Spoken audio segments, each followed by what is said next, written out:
স্বাগত জানাচ্ছি আরেকটি ভিডিওতে। এখানে আমি মূলত কথা বলবো অ্যাডভান্স কাউন্সেলিং স্কিলের ক্ষেত্রে, যে আমরা যে গ্রুপ কাউন্সেলিং করা হয় বা গ্রুপ থেরাপি দেওয়া হয় বা দিয়ে থাকি, সেই ব্যাপারগুলো নিয়ে কথা বলবো। আমরা কিভাবে ওয়ার্কিং গ্রুপ থেরাপি করার ক্ষেত্রে যে কাজগুলো করতে হয়, সেগুলো কিভাবে প্ল্যানিং এবং কন্ডাক্ট করতে হয়, সেই জিনিসগুলো সম্পর্কে আমরা বিস্তারিত জানবো। তো বরাবর মতো আমি আছি আসাদুজ্জামান রাজু, কাউন্সেলিং সাইকোলজিস্ট। তো চলেন আমরা পরবর্তীতে দেখি। তো ওয়ার্কিং উইথ গ্রুপের ক্ষেত্রে প্রথমেই আসলে কিন্তু গ্রুপ কাউন্সেলিং সম্পর্কে আমাদের খুব প্রপার ধারণা থাকতে হবে। এখানে বলা হয় যে group counselling is a form of psychotherapy that involves one or more therapist working with several people at the same time. মানে গ্রুপ কাউন্সেলিং কিন্তু একটা সাইকোথেরাপি, যেখানে একজন বা একের অধিক সাইকোথেরাপিস্ট থাকতে পারে, বা অনেক এর বেশি বেশি হচ্ছে যে গ্রুপ মেম্বারদের নিয়ে এটি হতে পারে। তো যদি বলা হয় যে গ্রুপ থেরাপিটার আসলে হিস্টোরিটা কি, তো এইখানে একটা সময় ছিল যে আমাদের এই যে গ্রুপ থেরাপিটা, আমরা কিন্তু 1960 সালের দিকে যে হয় যে এটার পোটেনশিয়াল মুভমেন্টের মাধ্যমে কিন্তু এটা আমরা বুঝতে পারি। অনেক আগে গ্রুপ থেরাপি নামে কোনো থেরাপি এরকম ব্যবহার করা হতো না, কিন্তু অনেক ক্ষেত্রে যে সিদ্ধান্তগুলো নেওয়া বা কোনো কিছু করার ক্ষেত্রে গ্রুপ অফ পিপল একত্রিত হয়ে, হ্যাঁ, তারা কিন্তু একটা একটা সমস্যার সমাধান বা তারা একজন আরেকজনের সাথে সমালোচনা আলোচনার মাধ্যমে কিন্তু কোনো সিদ্ধান্ত নিতে পারতো। হয়তোবা দেখা যেত ওই সময়টায় কেউ একজন থাকতো যে হলো সবাইকে একটা ব্যালেন্স করতো। তো ওই সময়টা এই গ্রুপের কাজ করার মাধ্যমে তারা কিন্তু বিভিন্ন রকমের ইনফরমেশন পেত বা কোনো একটা সিদ্ধান্ত নিতে পারতো। কিন্তু সাইকোলজিক্যাল পার্সপেক্টিভে একটা সময় অর্থাৎ 1960 সালে দেখে যে যখন গ্রুপ থেরাপি দেওয়া হয়, যেখানে হচ্ছে যে একজন প্রফেশনাল এর উপরে ট্রেনিং নিয়ে বা হচ্ছে যে ডিগ্রি নিয়ে, হ্যাঁ, বিভিন্ন ওয়ার্কশপ করিয়ে থাকলে সেক্ষেত্রে তারা খুব ভালো একটা রেজাল্ট পায়। তো এখন আসেন যে আসলে আমরা গ্রুপ থেরাপির ক্ষেত্রে গ্রুপগুলো কী ধরনের হয়। হ্যাঁ, অনেক ক্ষেত্রে হয় যে গেস্টাল্ট গ্রুপস। হ্যাঁ, এখানে কি হয় যে এইখানে তাদের ভিতরে একটা অ্যাওয়ারনেস তৈরি করার জন্য তাদের যে এক্সপিরিয়েন্স আছে, যে সাপোর্ট বা পার্সোনাল গ্রোথ আছে, একজন শেয়ারিংয়ের মাধ্যমে কিন্তু গেস্টাল গ্রুপের মানুষজন হচ্ছে যে শিখতে পারে। এখানে বেশি হচ্ছে যে পার্সোনাল ডেভেলপমেন্টেরকে গুরুত্ব দেওয়া হয় বেশি। আবার একটি রয়েছে যে টি গ্রুপ। হ্যাঁ, এইখানে হচ্ছে ব্যক্তিরা হচ্ছে যে সবাই একত্রে আসে এবং তারা সবাই হচ্ছে ইন্টারপার্সোনাল চেঞ্জ চায়, এবং চেঞ্জের কারণে কিন্তু এখানে একত্রিত হয়। আবার ইনকাউন্টার গ্রুপের ক্ষেত্রে হয় কি যে তাদের ভিতরে দেখা গেছে যে বিভিন্ন রকমের কাজ করা বা কোনো কিছু কি হয় যে প্রতিদিনের যে অ্যাক্টিভিটিসগুলো সেগুলো যখন করতে পারে না, বিভিন্ন রকমের সমস্যার সম্মুখীন হয়, তখন কিন্তু তারা এই যে ইনকাউন্টার গ্রুপটা তৈরি করে এবং তারা এইখানে এই গ্রুপের মাধ্যমে তারা হচ্ছে যে তাদের লার্নিংটা তাদের শুরু হয়, তাদের ট্রেনিংটা শুরু হয়। আর একটা হলো ম্যারাথন গ্রুপ। এইটা হচ্ছে যে একটা খুব স্ট্রং একটা গ্রুপ বলা যায়, কারণ না এই গ্রুপগুলো যে ট্রেনিং বা যেটাই করা হোক, ওয়ার্কশপ করা হোক, সেটা কিন্তু অনেক সময় ধরে হয়। অনেক সময় আট ঘন্টা থেকে শুরু করে, হ্যাঁ, একদম এমন হতে পারে যে পুরো সপ্তাহে এটা কিন্তু চলছে। তো যদি গ্রুপের কথা হয় তাহলে আসলে কাজ কি, যেমন যদি টাস্ক গ্রুপের কথা বলা হয় যে এইখানে হয়তোবা এমন হয় যে একটা কমিটি অথবা অর্গানাইজেশন অথবা প্ল্যানিং গ্রুপ, হ্যাঁ, বা অথবা টাস্ক ফোর্স, এখানে যারা যারা থাকে তাদের সবাইকে নিয়ে কিন্তু একটা গ্রুপ করে তাদেরকে এই সাইকোথেরাপি বা যে অ্যাক্টিভিটিগুলো থাকে সেগুলো করানো হয়। অনেক সময় হলো যে গাইডেন্স অথবা সাইকোএডুকেশন গ্রুপ, হ্যাঁ, যেখানে হয় কি যে বিভিন্ন রকমের এডুকেশনাল ইনস্টিটিউশন যে জায়গাগুলোতে থাকে, হ্যাঁ, তো সেইখানে যে তাদের যে লার্নিং যে ইস্যুগুলো, হয়তো বা তাদের অনেক বেশি স্ট্রেস বা অ্যাংজাইটি থাকে, সেই জিনিসগুলো নিয়ে যাদের রয়েছে তাদেরকে নিয়ে কিন্তু একটা সাইকো এডুকেশনাল গ্রুপ তৈরি করা হয়। আবার ইন্টারপার্সোনাল প্রবলেম সলভিং গ্রুপ করা হয়, যেখানে যে আমরা যেটা বলি যে যখন হচ্ছে যে আমরা একজনের সাথে মিশি বা অ্যাডজাস্ট হতে চাই, তখন কিন্তু বিভিন্ন রকমের সাইকোলজিক্যাল ইস্যু চলে আসে। তো আমরা কিভাবে নন ভায়োলেন্টলি একজনের সাথে মিশতে পারি, আমার কথাগুলো শেয়ার করতে পারি, খুব ভালো একটা কমিউনিকেশন করতে পারি, সেই ধরনের কিন্তু একটা গ্রুপও করা হয় অনেক ক্ষেত্রে।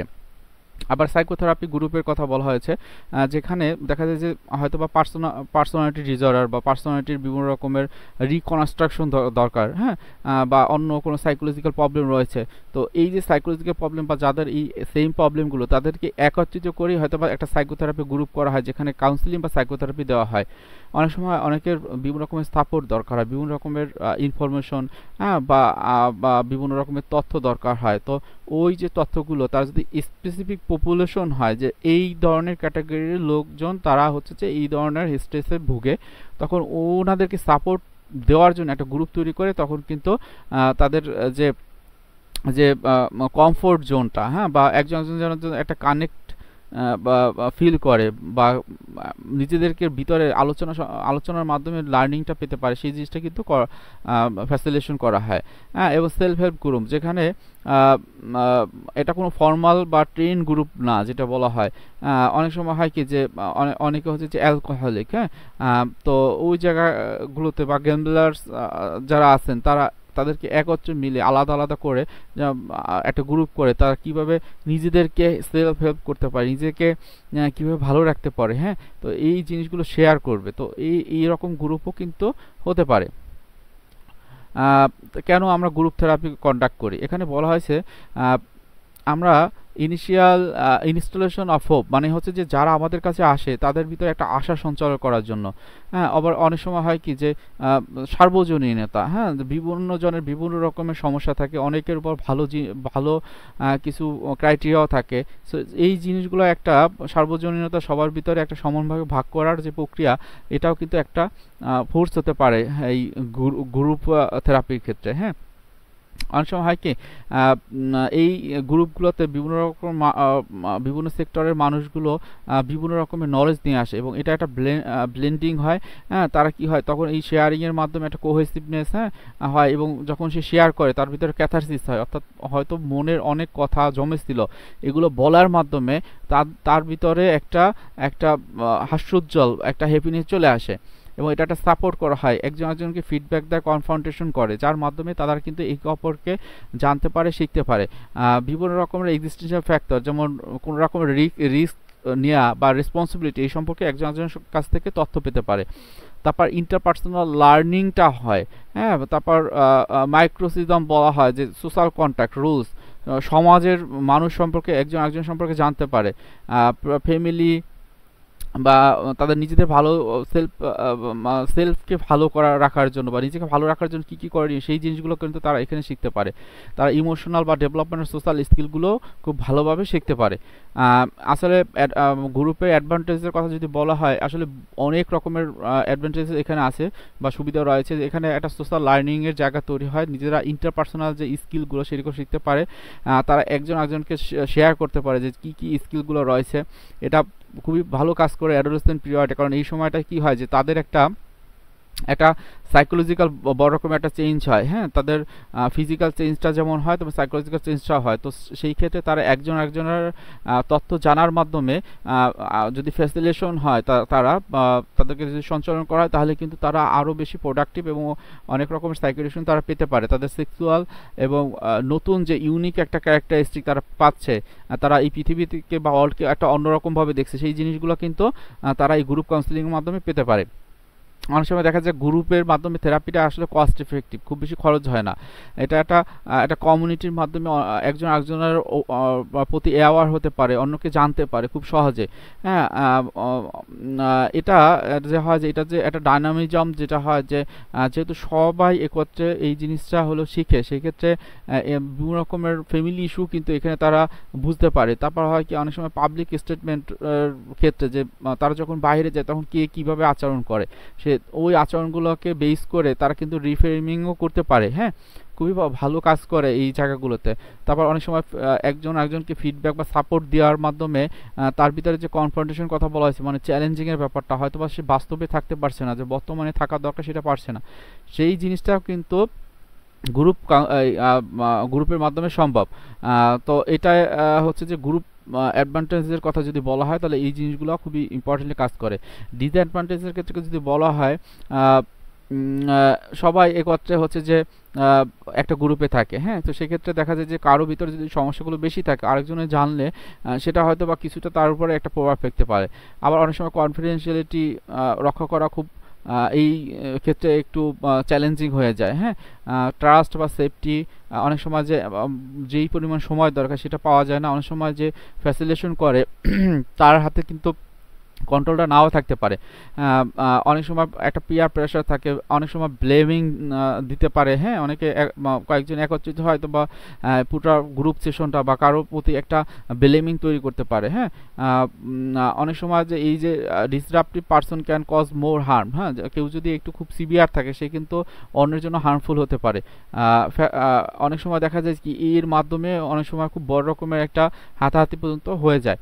সো আমরা যখন গ্রুপ থেরাপি দেবো অবশ্যই আমাদের কিছু প্রিপারেশন থাকতে হবে। তো আসলে সেই প্রিপারেশনগুলো কি? প্রথমে হলো পর্যাপ্ত সিট আছে কিনা, হ্যাঁ, আমাদের যে যে ম্যাটেরিয়ালসগুলো দরকার বা টুলগুলো সেইগুলো আছে কিনা, আমাদের লাইটিংটা ঠিকমতো আছে কিনা এটা কিন্তু খেয়াল রাখতে হবে। কারো কোনো পার্সোনাল প্রিফারেন্স আছে কিনা, যে গ্রুপ মেম্বাররা তাদের কোনো ডিমান্ড বা তাদের কোনো রিকোয়ারমেন্ট আছে কিনা সেই জিনিসটা কিন্তু আমাদের জানতে হবে আগে থাকতেই। তারপর শিডিউল করতে হবে কিনা, হ্যাঁ, যে একটা শিডিউল অনুযায়ী তারা সব কিছু জানতে চায় বা একটা এই অনুযায়ী সব কিছু করবে। তো সেই ক্ষেত্রে যদি দরকার হয় অবশ্যই শিডিউলটা করতে হবে। এরপর আসেন প্রিপারেশন স্টেজ। তখন কি হবে যে সকল রকমের ম্যাটেরিয়ালসগুলো প্ল্যান করে আমরা সামনের দিকে আগাবো সময় অনুযায়ী। কোনো অর্গানাইজেশন বা ম্যাটেরিয়ালস যদি দরকার হয় সেক্ষেত্রে সেই সেশনে কিন্তু আমরা আগে থাকতেই ঠিক করে রাখবো। সিট প্ল্যানগুলো আমরা ঠিক মতো করবো। কারো যদি বিহেভিয়ার ম্যানেজমেন্ট করতে হয় তখন কোন জায়গাতে কোন ধরনের বিহেভিয়ার ম্যানেজমেন্ট করার ক্ষেত্রে, যদি বাচ্চাদের ক্ষেত্রে, হ্যাঁ, যে হয়তো বা বাচ্চাদের এই ধরনের বিহেভিয়ার ম্যানেজমেন্ট করতে হবে তাদের হয়তো বা একটা গ্রুপ করে আলাদা করে সেভাবে রাখা যেতে পারে। হ্যাঁ, অনেক সময় এক্সপেরিমেন্টও কিন্তু এইভাবে করা হয় যে আলাদা আলাদা রুমে করার মাধ্যমে তাদের ভিতর থেকে যে ডাটাগুলো নেওয়া হয় বা এই গ্রুপ থেরাপির ক্ষেত্রে কিন্তু এই জিনিসটা করা যেতে পারে। তো কারা এই গ্রুপে ইনভলভ হবে, এখানে বলা হয়েছে যে যে কেউ হচ্ছে যে এটা ইনভলভ হতে পারে। তবে এটা গ্রুপে কী ধরনের ট্রিটমেন্ট দেওয়া হবে তার উপরে নির্ভর করবে। হ্যাঁ, অনেক সময় দেখা যায় রিলেশনশিপ ইস্যু হলে সেই ধরনের রিলেশনশিপ ইস্যু নিয়ে কিন্তু অনেকে আসতে পারে। আবার অনেক সময় হয় কি যে কাউকে কাউকে আমাদের হয়তো বা গ্রুপে রাখা যায় না। হ্যাঁ, তো সেক্ষেত্রে কিসের জন্য অনেক সময় দেখা যায় যে তাদের ভিতরে অনেক রকমের অ্যাকুইট সিচুয়েশনাল ক্রাইসিস হলো। হ্যাঁ, কোনো একটা কারণে অনেক বেশি প্রবলেম ফেস করছে। হ্যাঁ, তো ওই ক্ষেত্রে কিন্তু তাদেরকে রাখা সম্ভব হয় না। অনেক সময় ডিপ্রেস বা সুইসাইডাল ক্লায়েন্টদের এখানে রাখা সম্ভব হয় না। অনেকে আছে যে রেগুলারলি হচ্ছে যে গ্রুপ সেশনে আসে না, তো তাদেরকেও এক্সক্লুশন করা সম্ভব দরকার অনেক সময়। অনেক সময় তাকে অ্যান্টিসোশাল পার্সোনালিটি ডিসঅর্ডার থাকে। হ্যাঁ, তো সেই ক্ষেত্রে সে খুব যদি হচ্ছে যে টকেটিভ হয় বা অনেক বেশি ফাংশনাল সে শো করতে চায় তখন কিন্তু যেটা হয় যে তখন তাদেরকে নিয়েও কিন্তু গ্রুপ গঠন করা এবং সে অনুযায়ী কাজ করা একটা কঠিন হয়ে যায় অনেক ক্ষেত্রে। তারপর হলো গ্রুপ কম্পোজিশন, যেটা বলা হয় যে এখানে হিটারোজেনাস গ্রুপ এবং হোমোজেনাস গ্রুপ বলা হয়। হ্যাঁ, এখানে যেটা হিটারোজেনাস গ্রুপের ক্ষেত্রে কি হয় যে এই যে ক্লাসরুমের ক্ষেত্রে বিভিন্ন রকমের স্টুডেন্ট বিভিন্ন বিভিন্ন গ্রুপের বা বিভিন্ন ক্লাসের যে ক্লাসমেটরা থাকেন বা স্টুডেন্টরা থাকে তাদেরকে একত্র করে কিন্তু একটা গ্রুপ তৈরি করা হয়। হ্যাঁ, অনেক সময় হয় কি যে দেখা যায় কি এক্সাম্পল হিসেবে যদি দেই যে কারো হচ্ছে যে একটা লার্নিং ডিসেবিলিটি আছে। হ্যাঁ, আবার অনেকের আছে কি খুব গিফটেড, সে অনেক বেশি তার ভিতরে বোঝার ক্ষমতা। তো এই ধরনের যারা কম বুদ্ধির ক্ষেত্রে কম স্কোর পায় বা বুদ্ধির ক্ষেত্রে অনেক বেশি পায় তাদেরকে মিক্স করে যে গ্রুপটা করা হয় সেটা কিন্তু হিটারোজেনাস গ্রুপ। তারপর হোমোজেনাস গ্রুপ, এইখানে যাদের হয়তো বা বয়স বা socio economic background, value system, work experience, educational and অনেক কিছু যা সেম থাকে তাদেরকে নিয়েও কিন্তু একটা হোমোজেনাস গ্রুপ করা যেতে হয়। তো হিটারোজেনাস গ্রুপ এবং হোমোজেনাস গ্রুপ সম্পর্কে আমরা জানলাম। তারপর হলো group as a container. Container কী জন্য বলা হয়েছে, কারণ আমরা যখন গ্রুপকে পরিচালনা করব তখন কিছু গ্রাউন্ড রুলস থাকবে। হ্যাঁ, হয়তো বা এমন হতে পারে তাদের মোবাইল সাইলেন্ট করা, এখানে কনফিডেন্সিয়ালিটির ব্যাপার থাকবে, তারা অবশ্যই এখানে যে কথাগুলো হবে বা যেই অ্যাক্টিভিটি করা হবে এটা বাইরে মানে শেয়ার করা যাবে না। হ্যাঁ, বা একে অপরকে কথা বলা যাবে না, যখন কেউ কোনো কিছু শেয়ার করবে অন্যরা শুনবে, তো এই গ্রাউন্ড রুলসগুলো থাকবে বা নর্মসগুলো থাকবে। হ্যাঁ, যারা গ্রুপ লিডার থাকবে সে কিন্তু ফ্যাসিলিটেশন করবে। হয়তো এমন হতে পারে গ্রুপগুলো 6 জন 8 জনও হতে পারে। একদম স্ট্যান্ডার্ড একটা অ্যাপ্রোচে যেটা বলা হয় 6 থেকে 8 জনের গ্রুপটা হলে খুব বেশি লার্নিং এবং তাদের পার্সপেক্টিভটা খুব ভালো থাকে। এবং যখন হচ্ছে যে এই গ্রুপ ইন্টারভেনশন দেওয়া হবে তখন তারা সবাই বর্তমানে থেকে কিন্তু ইন্টারভেনশনগুলো নেবে। কোনো রকমের কালচারাল ডিফারেন্স বা অন্য ইন্ডিভিজুয়াল ডিফারেন্স থাকলে সেগুলোকে গুরুত্ব সহকারে কিন্তু নিতে হবে।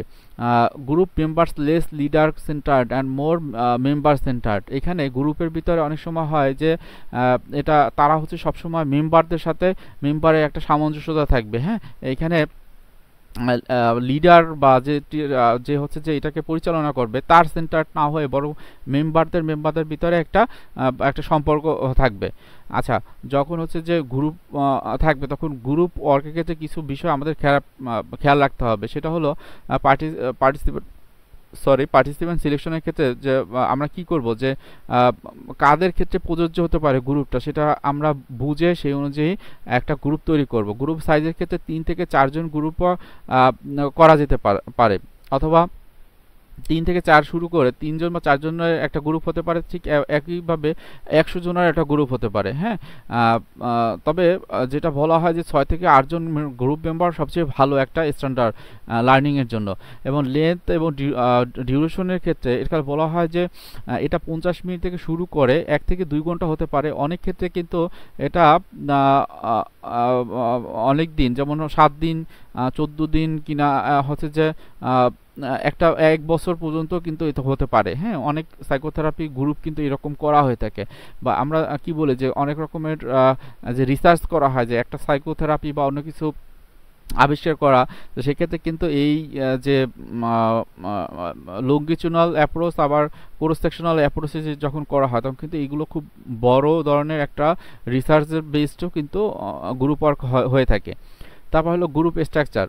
এখন স্ট্রাকচারটা যে কী ধরনের হবে, কারা থাকবে, কারা চাইলে এখান থেকে লিভ নিতে পারবে।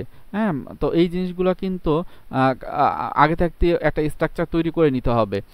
তারপর ইথিক্সের ব্যাপারটা খুবই ইম্পর্টেন্ট। এখানে কনফিডেন্সিয়ালিটিটা খুবই ইম্পর্টেন্ট, কেননা এখানে যারা থাকেন তারা এক একটা সোসাইটি বা এক একটা কালচার এক একটা ভ্যালু সিস্টেম থেকে আসে।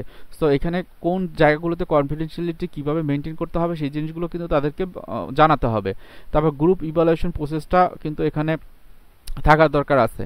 তারা একজন আরেকজনের ইভ্যালুয়েশন করতে পারে, তারা যে ট্রেনার থাকে তাকেও কিন্তু ইভ্যালুয়েশন করতে পারে, এবং যে লার্নিংটা হয় সেই লার্নিং সম্পর্কে কিন্তু তারা ইভ্যালুয়েশন করতে পারে। এখন গ্রুপ ডেভেলপমেন্টটা কীরকম হয়? হ্যাঁ, অনেক ক্ষেত্রে কী হয় যে গ্রুপ ডেভেলপমেন্টটা কিন্তু একটা সময় হচ্ছে যে কোনো রুলস অ্যান্ড রেগুলেশন ছিল না, তারা মনের মতো করে একটা গ্রুপ করি হয়তোবা তারা হচ্ছে যে বিভিন্ন রকমের থেরাপিউটিক অ্যাপ্রোচগুলো তারা দিয়ে থাকতো। তো এখানে বলা হয়েছে যে development occurs in orderly fashion through stage. আমরা যা কিছু করবো একটা অর্ডার মেনটেন করে তারপর চলবো। Stages are completed in sequence, অবশ্যই সিকোয়েন্স থাকবে। আমরা স্টেজ তৈরি করব কিন্তু সিকোয়েন্স না থাকলে হবে না। যেমন আমি 6 বছরের বাচ্চাদের নিয়ে একটা গ্রুপ করব, তো এখানে 6 বছরের পরের আমি হয়তো বা 6 থেকে 12 বছরের একটা সিকোয়েন্স অনুযায়ী আমি নেব। তো এই সিকোয়েন্সটা কিন্তু থাকতে হবে। হ্যাঁ, যারা থাকবে তাদের ভিতরে knowledge of developmental stage allows on predictor behaviour. অবশ্যই তাদের ডেভেলপমেন্টাল স্টেজটা কিন্তু দেখতে হবে। ডেভেলপমেন্টাল স্টেজের তাদের নলেজটা কতটুকু সেটা কিন্তু প্রেডিক্ট করা বা তাদের পর্যাপ্ত হচ্ছে যে ইভ্যালুয়েশনের মাধ্যমে নিতে হবে। Development can be facilitated. এই সময়ে যে ডেভেলপমেন্টটা হবে তাদেরকে যেন ফ্যাসিলিটেশন করা যায়, তারা যেন আসলে লার্নিংয়ের জায়গাটা যেন তারা পায়। হ্যাঁ, বা তাদের জন্য সহজ হয় সেম গ্রুপে, সেই জিনিসটা আমাদের দেখতে হবে। গ্রুপ স্টেজের কথা একটু আগে যেটা বললাম সেই জিনিসগুলোই, যে স্টেজ অনেক ক্ষেত্রে কী হয় যে group members oriented to group each other, একজন আরেকজনের সাথে একটা ওরিয়েন্টেশন থাকে, ওরিয়েন্টেশন বা ফর্মিং গ্রুপে প্রথম। আবার স্টেজ 2তে থাকে ট্রানজ্যাকশন হয়। এই সময় তাদের ভিতরে একটা আনসাইটি বা আনসার্টেনিটি থাকে, কনফ্লিক্ট থাকে। এবং স্টেজ 3তে ক্ষেত্রে কী হয়, তাদের ভিতরে একটা কোহেসিভনেস বা নর্মিং তৈরি হয়। হ্যাঁ, তারা থেরাপিউটিক অ্যালিয়েন্স তৈরি করে গ্রুপ মেম্বার্সদের ভিতরে, একজন আরেকজন জানা একটা সম্পর্ক তৈরির মাধ্যমে তাদের ভিতরে একটা মিট হয়। হ্যাঁ, তারপর এরপরে ফোর স্টেজে তারা একে অপরের সাথে একত্রিত হয়ে কিন্তু পারফর্ম করতে চায়। একজনের চিন্তা আরেকজনের চিন্তা সাথে একটা কানেকশন তৈরি করতে চায়, তারা কিভাবে চিন্তা করে সেই জিনিসগুলো কিন্তু তারা একে অপরের মাধ্যমে বুঝতে পারে। তারপর হলে স্টেজ 5-এর ক্ষেত্রে কী হয়, এই সময় একটা টার্মিনেটিং একটা সময় আসে, তো তখন কি হয়, তারা কিন্তু একজন আরেকজনকে একটা ফিডব্যাক দিতে পারে, বা টোটাল গ্রুপ সেশনে যা কিছু হলো তার একটা ফিডব্যাক কিন্তু তারা দিতে পারে। সো এখানে কি দেখা যায় যে এখানে এই যে স্টেজ অফ গ্রুপের ক্ষেত্রে ফর্মিং, পারফর্মিং, নর্মিং অ্যান্ড স্টর্মিং, হ্যাঁ, এরকম কিন্তু হয়ে থাকে গ্রুপ ওরিয়েন্টেশনগুলো। তো গ্রুপ ওরিয়েন্টেশনের ক্ষেত্রে এই যে যে নর্মস রুলস থাকবে এবং গাইড থাকবে, এক্সপ্লোর করা হবে, এই জিনিসটা হলো প্রথম ওরিয়েন্টেশনে খুব ইম্পর্টেন্ট। হ্যাঁ, মেম্বার্স নেক্সট স্টেজে কী করবে সেই সময় সেই জিনিসগুলো তারা জানবে। এবং স্টর্মিং অ্যান্ড ট্রানজিশনের ক্ষেত্রে যেটা বলা হয়েছে যে এই সময় কোনো রকম কনফ্লিক্ট থাকাটা কমন, হ্যাঁ, এবং এই তাদের ভিতরে সেলফ ডিসক্লোজার হয়, একে অপরকে জানে, একজন একজনকে টেস্ট করতে চায় এবং তার মাধ্যমে নিজের ভিতরে একটা পার্থক্য তৈরি করে নিজে বোঝার মাধ্যমে, এবং তারা জেনুইনলি তা কনক্রিটলি একজন একজনের সাথে কথা বলে, মিশে। এই সময় যখন এই জিনিসগুলো হয়ে যায় তখনই কিন্তু তারা একজন একজনকে একটা ক্লোজনেস ফিল করে, এবং পরবর্তীতে কি করতে হবে তারা একত্রে তারা করার চেষ্টা করে। তারপর গ্রুপের ভিতর কোহেসিভনেসটা তৈরি হয় এই সময়টায়। হ্যাঁ, এই সময়কে বলা হয় যে নর্মিং স্টেজ। তারা সেন্সিটিভ হয় এবং রেসপন্সিভ হয়, তারা একে অপরের সাথে একটা ইমোশনাল অ্যাটাচমেন্ট তারা ফিল করে। পারফর্মিং স্টেজের ক্ষেত্রে কি হয়, তারা কিন্তু এই সময়টায় অ্যাক্টিভলি অ্যাটেন্ড করে, তারা একজন আরেকজনকে কনফার্ম করে, কোনো একটা ভুল হলে বা ফিডব্যাক দেয়, হ্যাঁ, এই জিনিসগুলো হচ্ছে এই সময়টায় করে। তারপর টার্মিনেশনের স্টেজে যেটা হয় যে এটা হলো নিজেদের ভিতরে সেলফ ডিসক্লোজার তৈরি করে, হ্যাঁ, বিভিন্ন রকম রিস্ক থাকলে সেই জিনিসগুলো কিন্তু সম্পর্কে তারা কথা বলে। এর পূর্বে যে সেশনগুলো হয়েছে, কী ধরনের সেশন হয়েছে, হ্যাঁ, কারো ভিতরে যদি কিরিবার লস থাকে সেই জিনিসগুলো নাকি ওপেন কথা বলা হয়। হ্যাঁ, কারো ভিতরে যদি কোনো অস্পষ্টতা থাকে বা আরও কিছু জানার ইচ্ছা থাকে সেই জিনিসগুলো কিন্তু এই স্টেজে কথা বলা হয়। এই ভিতরে যদি কারো এরকম দরকার হয় যে কোনো রকমের রেফার করার দরকার হয় কোনো একটা ইস্যুর কারণে, সেটাও কিন্তু এই স্টেজ 5 যেখানে টার্মিনেশন যে স্টেজটা বলা হয় সেই স্টেজে কিন্তু করা হয়ে থাকে। তো এখন হলো যে পারপোজ অফ থেরাপিস্ট ইন্টারভেনশন। এই যে ইন্টারভেনশনটা দেওয়া বা এই গ্রুপের মাধ্যমে, তার কারণ কি, এখানে ট্রাস্ট অ্যান্ড সেফটির একটা ইস্যু থাকে। কারোর ভিতরে যদি অ্যাবুজ বা হস্টিলিটি থাকে তাহলে কিন্তু এটা খুব ভালো কাজ করে। রুলস অ্যান্ড নর্মস করা, ফোকাস করা, কোনো রকম ফিডব্যাক দেওয়া, তারপর হলো রিয়াকশন বা ফিডব্যাকগুলো যারা পার্টিসিপেন্ট থাকে তাদেরকে ইম্পাওয়ার্ড করার মাধ্যমে কোনো রকমের রিস্ক থাকলে সেই জিনিসগুলোকে তাদের স্মরণে নিয়ে আসে, অর্থাৎ তাদেরকে জানিয়ে সেই অনুযায়ী কিন্তু বিভিন্ন রকমের টপিক সিলেক্ট করে সেশনগুলো একটা স্ট্রাকচারে নিয়ে এসে তারপর কিন্তু করা হয়ে থাকে এই ইন্টারভেনশন স্টেজে।